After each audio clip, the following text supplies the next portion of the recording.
Okay, lawn fans, are you ready? So let's talk about edges, borders, sidewalks, driveways. So I just got done with a Sunday mow job, and looky here, my island is not looking so good.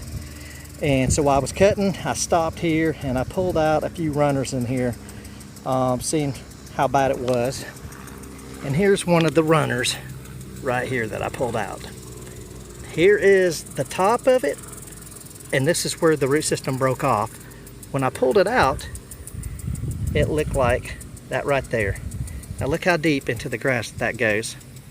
Now some of you guys may have the idea that you're going to get some chemicals and you're going to spray this and you're going to kill this grass right here, and it's going to give you a nice, pretty looking sharp border right there.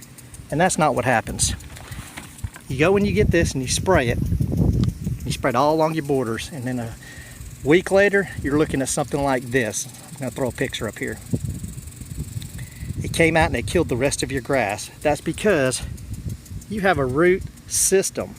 Again, same runner. That's a small root system. Let me go over here and show you one that I'm working on. I want to cover up some of these drainage or these covers, utility covers. And look at how these are shooting out all along through here. If I were to go in here and spray these, here's the edge of this meter cover right here. It wouldn't just kill that, it would kill out into my grass. So, what you want to do is get your edger,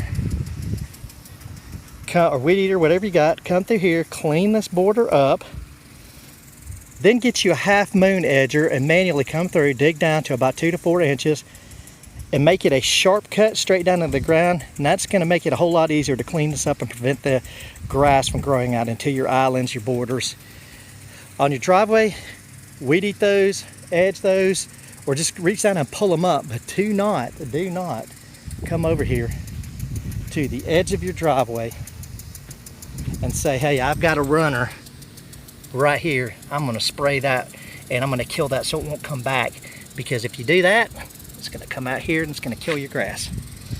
That's it. That's all I wanted to talk about today, guys. Bermuda Brian, out.